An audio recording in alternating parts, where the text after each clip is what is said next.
want to watch those white lines. As you see, they disappear, the blue surface areas. Hey everybody, welcome back to Jimmy is Promo, and today we'll be taking a look and unboxing the brand new Google Pixel 4. So the Google Pixel 4 just arrived on the doorstep about 10-15 minutes ago, and I'm super excited and pumped to unbox this, give you my first impressions, but I'll give you the full in-depth review of the Google Pixel 4 on Monday, October 21st. But before we unbox this, I want to give a huge thank you to Google for adding me onto Team Pixel and giving me this gift from Google. So as we open up this box, it just has a few words and sayings and paragraphs on the edge of the box. When you open this up, I don't even know which. Ooh, we got the XL. I was excited. I was really hoping I would be able to get the XL. I am one of those people that uses the larger phones. So with the Google Pixel XL, this one is going to have the larger screen at 6.3 inch, and it does have the Quad HD Plus resolution.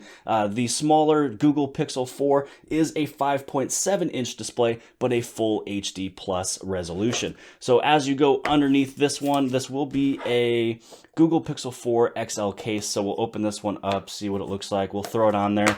And also too, curious on what color I have. So going through here, I really don't know exactly which color I have just yet. Actually, I am looking at this box here and I see the letter B. So I'm guessing that this one probably is maybe black, which means that it will have the glossy back. It does not have the matte finish of, ooh, wait a second. We have the white one right here. So I was almost guessing that I was going to have the black one, but maybe B just means the larger version. Maybe A is the smaller, regular, Google Pixel 4. So this one is white. I am excited because it will not have that glossy back that the black one will have. So this one will be perfect for when you hold on to it. You will not see any fingerprints. So everybody else out there, Samsung, everybody else, listen and go with some matte finishes on the back. I do love that the sides are aluminum with a matte black finish, and that's really on all of the phones that you get. With the white phone, it looks as if you will have this kind of orange looking button, and it almost is a mixture of salmon, almost going to that orange into the pink color. So super digging that one. And I am excited to play with these cameras on the back of the phone. So first off, when it comes down to the weight, it's pretty much everything that you would kind of expect with a phone that is a 6.3 inch display. The only thing that I am noticing, which I believe a few other YouTubers also mentioned as well, is that on the top and on the bottom, your forehead is going to be much larger than the chin. And so when it kind of goes down into these phones, going to as small as bezel as possible, it's one of those things that you just kind of have to get used to. And when it comes down to phones that are also having a flat display, so you're not going to have that infinity display, which is what I'm used to with the Samsung Galaxy devices, it does actually feel to be pretty nice to have one that is going to have a flat screen. But let's kind of play around. And I also do know that the reason why that the forehead is a little bit larger is just because of the cameras and all the sensors and everything else that you're able to do with all of the swiping and all of that.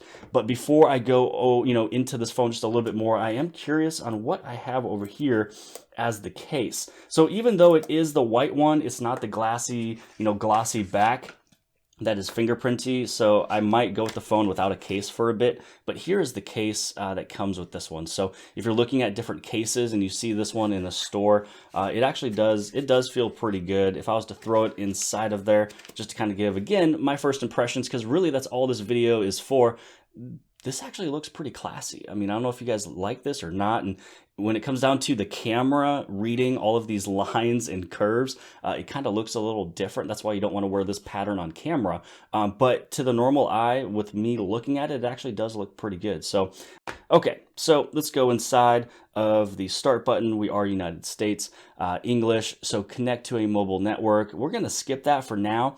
I am going to keep my SIM card in the Galaxy Note 10 Plus for right now. I'm going to the gym right after this, so I will be placing in the SIM card into this one a little bit later on today, and then this way I can start using it, downloading all the applications, using the camera, using everything else, and then giving the full review on Monday. So let's go on and let's connect it to a network. So as this is connecting, how about we head over here just to check to see what is inside of the box. So inside the box, looks like you're going to have your SIM ejector tool. So this way you can place in your SIM card and then you can have all your network and everything else.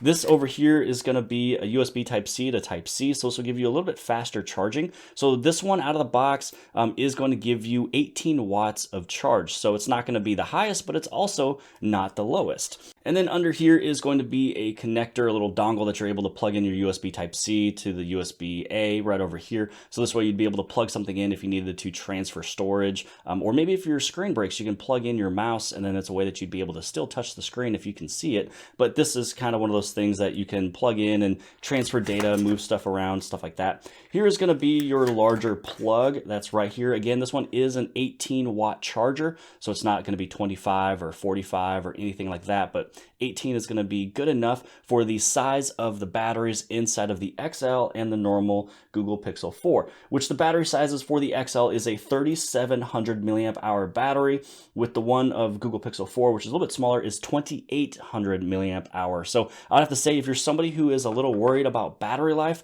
go with the larger phone, even though it does cost a little bit more.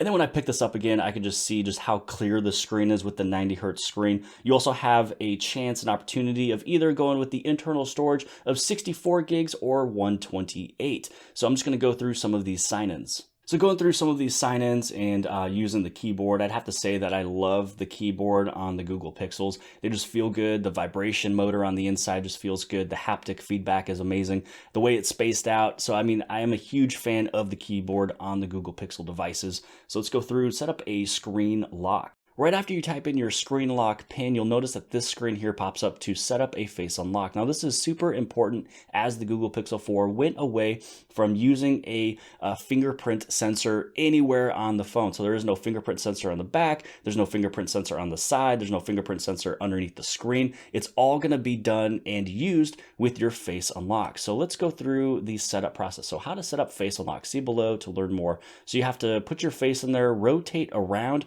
So because I am not an Apple user, for me, this one is new. Usually with Samsung, I look straight at it and it unlocks. So let's go through and let's just set this one up. So my face is inside of there. I gotta look around.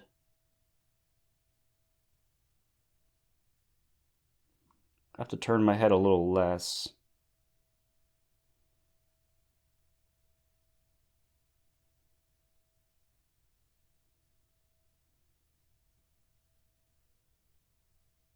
There we go. After after setting it up, I finally understood what was happening. So this screen here is one of those things that I wish that Samsung had, and it's a way that you'd just be able to do a squeeze for assistance. And so it's a way that you're able to, either squeeze lighter, squeeze firmer. You can kind of just, go through and set up, something that kind of fits for how hard you want to squeeze the phone just to go to your Google Assistant. So you have quick gestures. You can skip songs and silence interruptions with a simple gesture above the phone. So this one is Pixel uses motion sense to detect nearby movement. It does not affect your camera, mic, or location. So we're just going to turn this on. We can make your lock screen smarter. So when you're nearby, the screen turns on. Face Unlock also recognizes you faster as soon as you reach for your phone. So this is one that I'm excited, to use, is that as it's, sensing I'm getting to the phone, by the time I already lift it up, it's already turned on the screen to read my face. And this is one of those things that we'll be definitely testing out and showing off on the Monday's review. So we're going to go through and I'll sign into those just a little bit later. So let's keep going. And then now that we're in the phone right over here, I do want to go back inside of settings, and I do want to reset up my face, because at the very end of setting up the facial recognition, I realized what was actually happening and why I was turning my head, so much. So this is probably going to be something that will help you out as well, because it kind of, for me, I was just turning my head way too much. So let's reset this up. So in here, I'm going to delete the face data. So once it's deleted, now we're going to set up the face unlock one more time. And as you look at it, you don't want to move your head all so much. You really want to watch those white lines as you see they disappear, the blue surface areas. So as you look up, you look around, you can see the white taking away the blue. And you can see that I set this one up way better than the first time. So that is probably another thing I'll cover, you know, a little bit more in depth again on Monday. But here is the Google Pixel 4. This one is going to be the white edition. Super excited that it's white. It's matte on the back. It's not going to be glossy anywhere. And also too, glad it came with a case. So this way it's not going to hurt anything when I lay it down at the gym and everything else. So I will be putting in the SIM card today. I'll also be playing more with the cameras, playing with motion sense, and really playing with the assistant and really almost everything and anything else, adding in all my applications today. So you'll see more videos on this coming up right around Monday, October 21st. So if there is something you want to see more in depth on Monday, make sure you guys write a comment below the video. I'll read the comments and then I'll be sure and to do my best to add all of that in on the Monday's review. So I hope that you guys have liked this video. If you guys did, please give this thing a huge thumbs up. Don't forget to hit on subscribe. Subscribe right over here on the very bottom left-hand side. And if you like this video, then you're probably going to like the future videos that'll be pulling up right over here about the Google Pixel 4. But for right now, this is all going to be about Samsung right over here on this side. So you're really going to get the perspective of a Samsung user using the Google Pixel 4. And I'll see you guys later.